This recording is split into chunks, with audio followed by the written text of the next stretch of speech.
Welcome back to the Jack Murphy podcast. What a day I've had. It's so hot. I got in my car at about 2 o'clock today. I had to move some stuff. And I got in the car, and it literally, the thermometer said 105. And I thought, oh, that's just because I've been sitting in the sun all day. So I cranked the car, start down the road, waiting for the AC to kick in, and it drops all the way down to 99.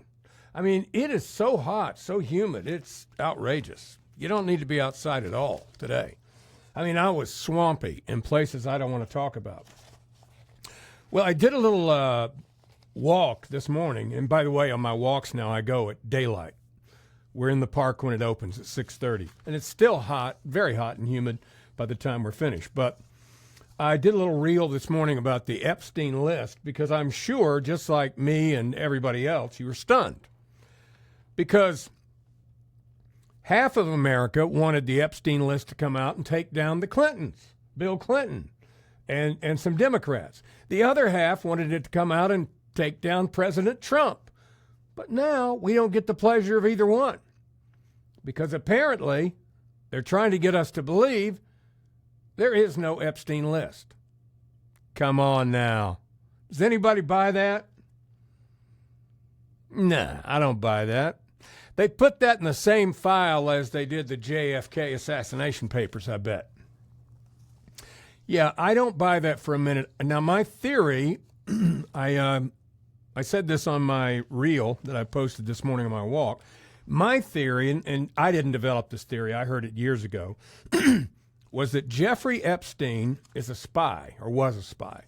Jeffrey Epstein was a spy, and he worked for the Israeli government, and he was very, very good at what he did, which was something the Chinese were famous for. It's called the honeypot. And you use women to compromise men, or I guess you could use men to compromise women, doesn't matter. You compromise them sexually, get some video, get them at this place, that place, where they don't want anybody to know they were there or that they were on the plane or whatever. And then you say, well, if you give me this much money and you give me this information, it stays between us. And as a bonus, you can come back again next month if you want to. And, it's about really, if you think about it, that's really about the only way you can explain part of this. I mean, when you have people like Bill Gates, who apparently was a visitor several times to Epstein's Island, Clinton went there many times, but that's just a small part of the list of people who went there. And as I said, apparently he was really good at it. He was great at getting close to people and getting money out of them. I mean, he did I read the story or saw a story on TV, a documentary. He was like a math teacher at some private school and didn't even have a degree in it. He could talk people into things. I can't remember the details of that. But anyway, that's my theory, is that Epstein got people in the honey trap. He compromised them. He got money and information out of them.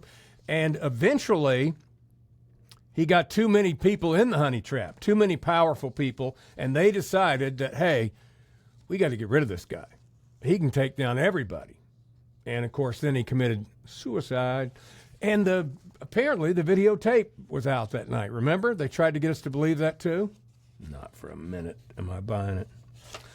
But again, I think they probably will park that in the file with the JFK assassination papers.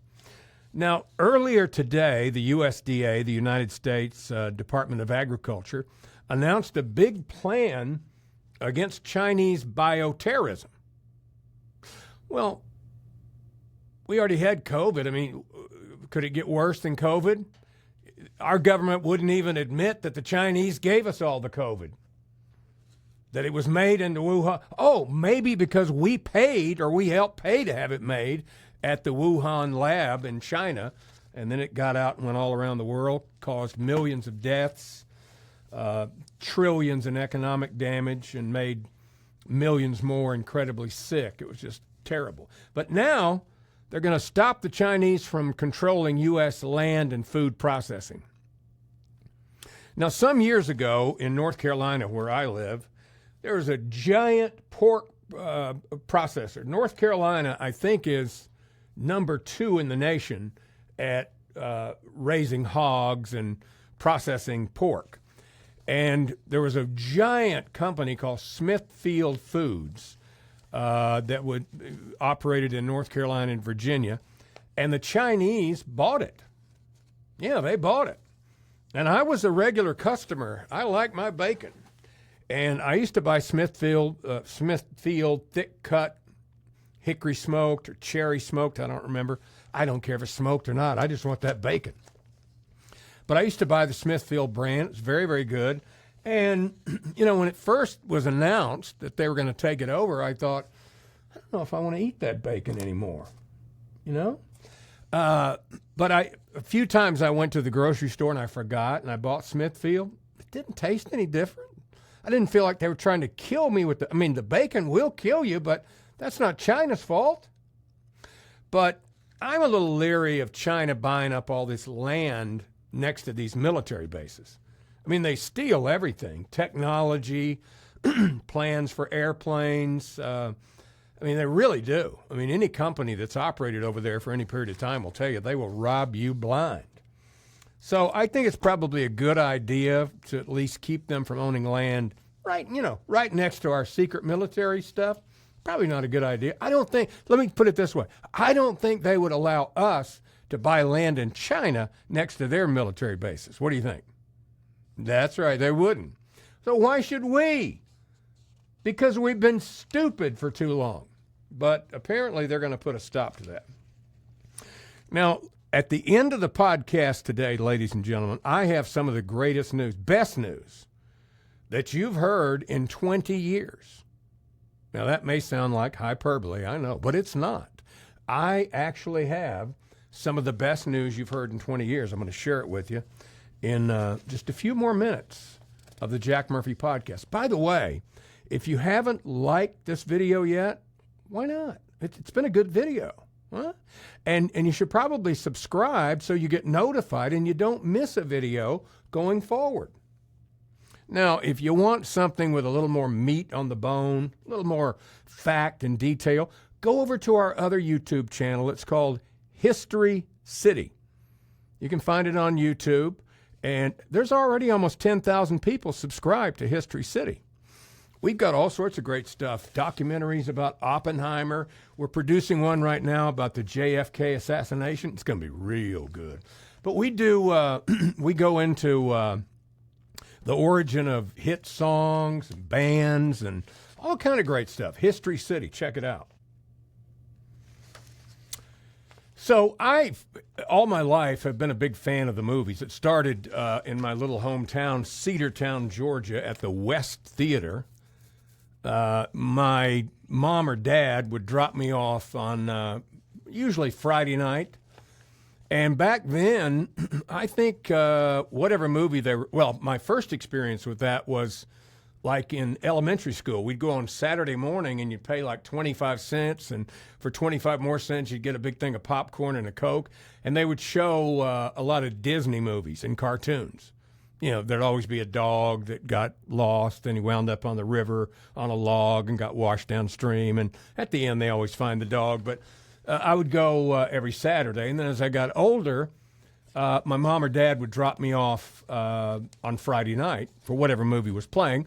And most of the time, I was just in the bathroom smoking cigarettes with the other degenerates at the theater. And then we'd go watch some of the movie. But I always enjoyed movies and going to the theater. But since COVID, I think I've been to one movie since COVID. And I think a lot of America is like that. We, you got the big screen TV, you got your 800-inch television at home and 4K, and you can pretty much, with Fandango or some of the others, you can pretty much order movies relatively soon. So why spend... What's it cost now for two people to go to the movies and get some snacks and some drinks? It's $50+ easily. So when you can do it at home and pause the movie to go to the bathroom or whatever else you want to do, why go? It's a hassle, and it's kind of icky in the theater sometimes, Floors are sticky and Lord knows the employees aren't very interested in being at the job. And then, occasionally I've been to the AMC where they have the giant vat of popcorn in the glass. And you walk up, I kid you not, I've seen this several times. You walk up, and there's a guy eating popcorn out of the vat with just his hand. He's just, while they're waiting on a customer, he's just pulling it right out and eating. And I'm going, hello, you can't do that. And he walk up and would you like some popcorn? I don't think so. No, I don't want any popcorn. I don't know where your hand has been. Anyway, the movies, I guess COVID, that's another thing the Chinese ruined. Going to the movies. Well, they'd kind of already ruined it with the high prices and the ridiculous prices of food and stuff. And then they tried to, at some point, I used to say this all the time. Why don't you have better food at the theater? How hard could it be to have, somebody, get a food truck guy to come in or something. I don't know if they don't want to clean it up, but they all started serving hot dogs. They are terrible. I guess they were frozen or something, and they microwave them. And the pizza, even worse. Couldn't they get somebody knows how to cook to come in and actually do some food? I wouldn't mind paying for it if it was decent, but I don't really see myself going back to the theater anyway. But the reason I brought all that up is because there is a new highest grossing actor leader. Right now, Scarlett Johansson, I'm surprised at this. She is the leader at $14.8 billion, followed by Samuel L. Jackson and Robert Downey Jr. Now, Robert Downey Jr. had been the leader for quite some time, but he's kind of, since Iron Man, I'm with you. I'm with him 100%. I mean, why? You got all the money in the world. Let's relax and enjoy some of it. You're getting a little bit older. Spend some time with the family. Travel a little bit. Why you want to be making those movies? That's hard. By the way, making movies, it's hard work. I've seen them do it. It's hard. I mean, they'll spend all day on 30 seconds. It's ridiculous. But anyway, when Robert Downey Jr. stopped working so much, he dropped down to third. Sam Jackson went to number one. And Scarlett was third. She achieved this feat, by the way, with only 36 movies compared to 71 for Jackson and 45 for Downey. I think it was just that she got in some of those movies that were, what was that Sam Jackson movies? The Avengers. Wasn't she in the Avengers? Yeah. She's in the Avengers, and I just think they did so many of them. And she got paid a lot for them. I'm glad it worked out for her. And then she had that one. Remember when she sued Disney and she won? I thought maybe after that she'd get blackballed and wouldn't work again. But I guess when you're that big of a star, it really doesn't matter. Good for her. All right, I said I had some of the best news you've heard in the last 20 years. Are you ready for it now? The TSA. That crack force over at the airport. Anytime you fly, they want you to take off your belt, your shoes, put your wallet and all your valuables in that little gray thing so they can x-ray it. And then they want you to stand in that glass thing like this while they x-ray you down to the bone. Well, they've announced quietly today that very soon, I think Kristi Noem is who's in charge of that department now, they've announced no more taking off your shoes. How great is that? People used to dress up when they'd go on airplanes, but that ended 30 years ago, 25, 30 years ago. And it really ended 20 years ago when you had to start taking off your shoes. Then people started just wearing, whatever, flip-flops, those slide-ins, whatever they could use. Biggest pain in the butt, slows down the whole airport. So now if we can get rid of the belt thing and maybe some liquids. How about us couldn't you just sniff my water, make sure there's no booze in it or whatever, and let me take my water in, or my Starbucks if I happen to have one? But that's great news. No more taking off your shoes at the airport. Thank you, Kristi. Thank you, TSA. We love you. You're getting a little too close down, a little handsy, Mr. TSA agent. Anyway, thank you so much for checking out the Jack Murphy podcast today. Of course, you can get it right here on YouTube or anywhere else podcasts are. Subscribe, like the video, and if you want something with a little more meat on the bone, as I said, go check out our other channel, History City, which you'll find exclusively on YouTube. And we'll see you next time here on the Jack Murphy Podcast.